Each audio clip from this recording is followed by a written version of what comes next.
All right, this video is gonna be a little different. This one isn't about predators or nothing like that.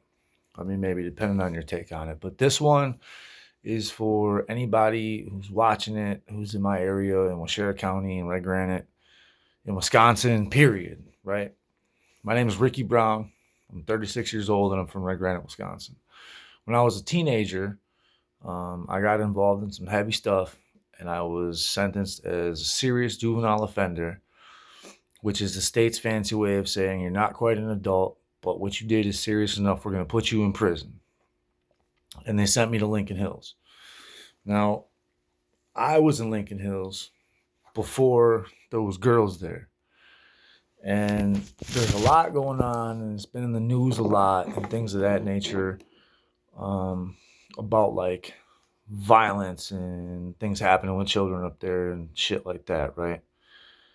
And I just wanted to take a moment to say that regardless of what happened up there, whether you just had a good time up there or, well, it's not a good time, it's prison for children, but whether you had like a smooth sentence or a smooth stay up there, or or shit was rough for you, right? It's irrelevant, right? Like you might have scars from it, you might have emotional wounds from it, you might have trauma from it and things of that nature, right? But I want it to be clear that you were a child when that shit happened. You're an adult now. Don't let what some unregulated individual who was a grown ass person did to you um, influence who you are today, right? Because me personally, and I have zero evidence to back this up other than the fact that I went through it, I seen staff members assault children up there, teenagers, whatever you want to call them. And I seen other kids do it. Like Lincoln Hills was more violent than prison, in my opinion. I was in prison for 4.5 years. I got into one physical altercation the whole time I was there. I was in Lincoln Hills for 2.5 years, and for the first probably year and a half I was there, I was in a fist fight twice a month, easy. And that's what's going to happen. You know, you're in a situation with a bunch of testosterone filled teenagers. Everybody's got to be a tough guy, and everybody thinks they're fucking Tupac or Nupac or whatever the fuck you want to call yourself. But it was a violent place. We were in a violent situation, and most of us were there for violent crimes, right? Some of them were there for drug dealing, some of them were there for stealing cars, but a lot of us were there because we thought we were gangsters, right? Or we were gangsters or whatever, and we were doing stupid shit. And the state saw fit to try to sit us down and get us to chill the fuck out. Now, just know that you were a teenager when that happened to you. If the staff put their hands on you, things of that nature, right? Me personally, I was OC sprayed up there, pepper sprayed, which are two completely different things. They'd stick a pump in your window in your room and pump this OC spray in your room. It's not like they just hit you with a can of it. They would literally fill your whole room so you couldn't breathe, right? I was hit by staff up there. Um, I jumped by other kids. It is what it is. It happened, right? For a while, it bothered me. For a good portion of my life, good couple of years after I got out, it bothered me. It fueled rage within me, and it made me do. It didn't make me do, but it helped me be able to do some shit that I normally probably wouldn't do unless I had been put in an extreme circumstance.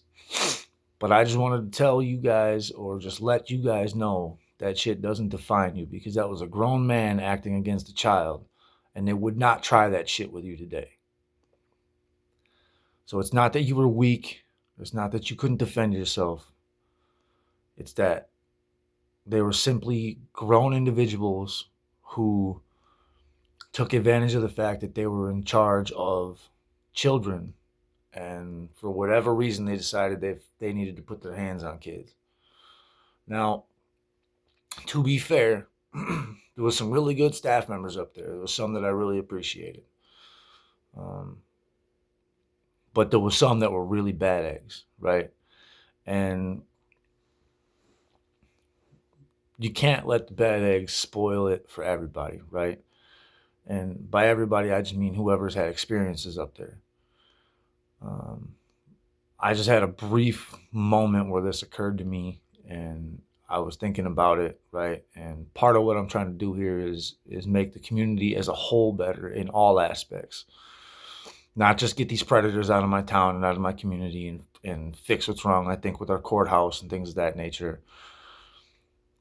I just want to make the community as a whole better. So if you were in Lincoln Hills or some sort of, or Wales, right? Um, or even Ryoc at 17, 18 years old, and you had these things happen to you, got beat up by staff or uh, undue restrictions and things of that nature, uh, there's nothing you could have done about it. Fighting back just made it worse. That I know personally. And I just got a couple whoopings. Like, that's it. They throw me in the van, cuffs on, throw a couple rib shots on me and want to take me up to Krieger or Blackhawk, right? But some kids got really hurt. I know this cat we called Pachuco. He's a tiny little Mexican or some, I don't know what he was. He was a tiny little Hispanic dude from Milwaukee. And I watched them through the window of my room break his arm because he refused to get on the ground and put handcuffs on. He was holding onto his bed rail. And the CO came through the door when they got, or the youth counselor, the YC, came through the door when they got the door open, and he dropped his knee on the middle of this kid's forearm and snapped his arm in half. I can still hear it snapping thinking about it. I've been thinking about this for a little while back. This past summer, my son broke his collarbone playing football, and I heard it. And ever since then, I've been thinking about this. And I just had a brief conversation with somebody else about it, and I just wanted to say something about my experience up there.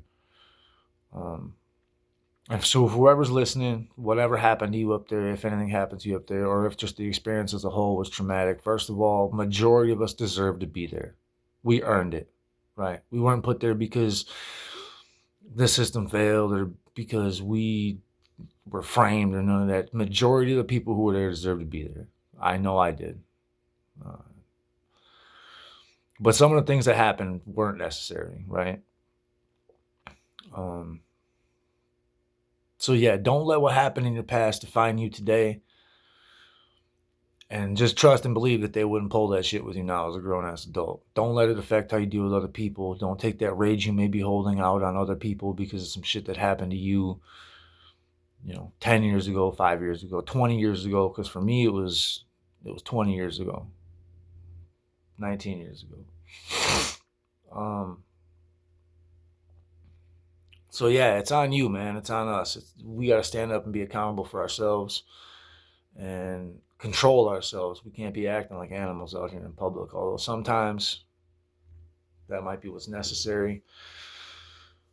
We need to learn better, so don't take what happened to you in your past and use it for fuel to commit crimes now or to be antisocial. And for people who don't understand, antisocial personality disorder means you don't fall in line with the rules of society, right? That's where the social part comes in. It doesn't mean you just don't like people. That's a misinterpretation, right? Antisocial personality means you don't conform to the rules of society. So yeah, don't let it make you antisocial. Don't let it make you turn your back on society, because I'm proof. Like, I have so many people reach out to me and talk to me just because of the videos I've been posting, telling me things and trusting that I'll do what is necessary and do what's right to fight for those who can't fight for themselves. And I think that's a good example of where I once was and where I'm heading now. And don't let your past define your future, right? You can become pretty much anything you want. You can be an asshole for the rest of your life and blame everybody else for your problems. Or you can take stock of your situation. You can do a personal inventory, find out what's wrong with you or what you need to change about yourself and what you need to let go and what you need to accept that you can't be changed, right? And move forward with your life and become the better version of you that somebody in your past seen in you.